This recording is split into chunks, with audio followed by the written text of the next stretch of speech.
Welcome back to First Take. Wemby became the first unanimous winner of Defensive Player of the Year since the award was first given out in 1982 and 1983. At 22 years old, he also became the youngest player in NBA history to win the award. Since entering the league in 2022, Wemby has led the NBA in blocks per game in each of his first 3 seasons. And so now we ask the question, you got to really dig deep here in the archives.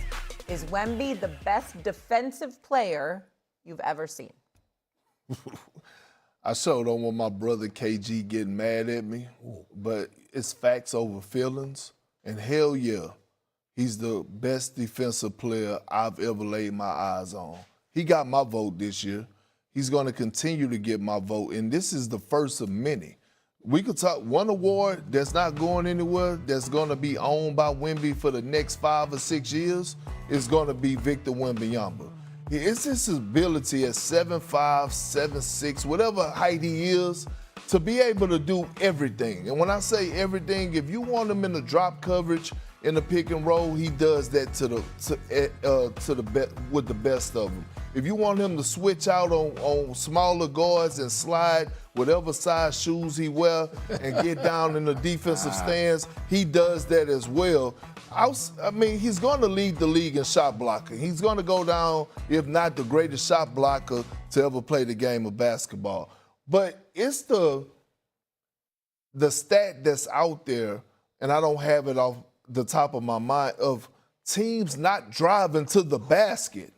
Like, teams do not drive to the basket. They are scared to drive to the basket. In order to beat the Spurs, you got to be able to knock down tough, contested, three-point shots, because the reason that they're contested, because of the wings that they have on the perimeter, they're pretty damn good defenders as well. So when you think about Wemby and you think about how young he is and the tenacity, that's another thing. In order to be a defender, a great defender, you got to have a killer mentality. He has that. That smile and that swag he walks in with, don't let that fool you. He has it on his mind. He stands on business, and he is the best defensive player I've ever laid my eyes on. It's funny, Perk, to your point. Somebody the other night in game 1 got into the lane and thought better and made a U-turn out of the lane. There's no block shot recorded there. It's just a shot that's completely discouraged. Even I am not old enough to have seen the great Mr. Bill Russell.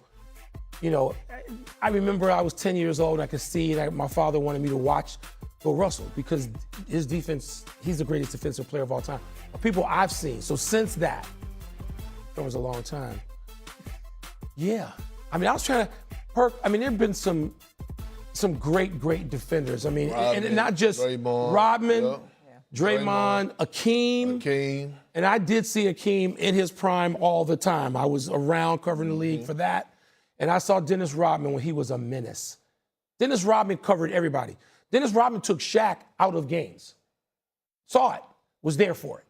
All right, so we don't want to forget that Dennis Rodman was a nuisance and a menace, and he was great at it in an all-court way. But Dennis Rodman is smaller than you think if you see him in person. Right?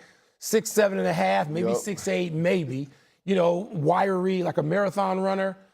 Wembanyama, my God, the shots he blocks, discourages, changes what you're doing offensively and what it is that you think you can do. He takes your confidence early in the game, and you see teams just doing things that are completely out of character. So, man, it looks like I can't imagine. I'm trying to think of who else I even want to put in that conversation. It's a real small list. It is. And Shay, before you go, it's like you think about Ben Wallace, who is great, in my eyes, who is the greatest undrafted player to ever play the game of basketball. But we're gonna look up, and if Wemby stays healthy, he's gonna have 7 to 8 Defensive Player of the Year awards. 7 to 8 of them. Not 4 or 5, not 6 or 7 or 8. First unanimous Defensive Player of the Year. The cat is 22 years old. That question seemed crazy in the beginning, best defensive player. But then when you really think about it, it's like, actually, that's right on. Do you think Wemby can carry the Spurs to a title this year? No. And I am captain of Team Wemby. I stop what I'm doing. I don't know that he's going to go on a list for me. My whole life, I feel fortunate. I got to watch Muhammad Ali, Michael Jordan, and Tiger Woods. That's the list. That's the list of things I would make up excuses. I would lie and say, no, I can't get to your wedding. I got to work because I'm watching Tiger on Saturday and I ain't going. All right? So those three people to me were people that defined sport as we know it. There have been others. Those are the three for me. I now am watching Wembanyama with that same early curiosity and fascination. But I don't think the NBA is about despair. Perk knows this. Mm-hmm. He talks about the one title. I was there for other times where he gets a broken something or other and can't play in a game 7. They probably would have won, and he'd have a second one and maybe a third one. So it's about despair. That defines NBA championship pursuit. I don't care who you are except three people. We mentioned Bill Russell already. Bill Russell, Magic Johnson, Tim Duncan. Other than that, of the primary players, who didn't have that kind of despair? I know Michael Jordan had it. It took to year 7. We know LeBron had it. It took to year 7. You can still see him walking out of Boston Garden, taking his jersey off. Mm-hmm. The greatest players have despair before they win. As a rule, overwhelming. Do I think that Wembanyama can lead a team past Denver and OKC if it comes to that this year? I know, Perk, I'm close. I'm like close to giving in on my own. You know, you have these rules of thumb that you come to live by because you've been around this stuff for so long. And I'm going to take it, you could go to football too, but the NBA particularly. And I'm putting the brakes on, and I'm saying that either Denver or OKC, and maybe OKC, defending champs, they get him after he come out of a 7-game grueling series with Denver, have that scenario. Is he then going to pick it up and go beat OKC? Yeah, but he's generational. He's once in a life. So he could, if anyone could do it. If anyone can, Shay, I don't want to go against history and what I've seen. There are three people who've defied it. So he could be the fourth. Well, I'm gonna continue to stay on. I'm gonna continue to stay on that hill by myself right now, Wilborn. To be honest, and I got the Spurs winning the championship this year. I have them winning the championship, and yes, it's because of the generational talent of Wemby, but it's the others. Yeah. Keldon Johnson, who's probably going to win Sixth Man of the Year, right? Got a lot of experience, Olympic gold medalist, got some experience with that. He didn't play as much, but learned a lot from all-time greats. When you think about their roster, all they did was go out and duplicate with the Oklahoma City Thunder. They went and got a whole lot of big guards and big wings that could play both sides of the basketball. That could create, that could shoot.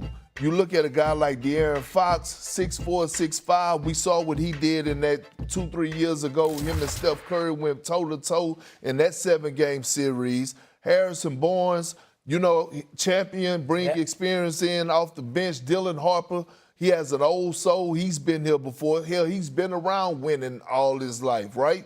And then you look at guys like Stephon Castle, who has been a winner, won at UConn, knows how to win, knows how to play with that physicality and that tenacity. Last point, they got a head coach leading the charge in Mitch Johnson, who I voted for as Coach of the Year. The reason I voted for him, and one of the reasons that I got the Spurs pick to win, is because he has got these guys bought in where they play agenda-free basketball and they sacrifice for the betterment of the team. And when I saw them game 1 walk in with all their suits on, that Kelly Olynyk's bought, see, people thought it was a fashion statement, but to me, that showed togetherness and that showed chemistry because everybody walked in with their suit on. See, last but not least, let me tell you something.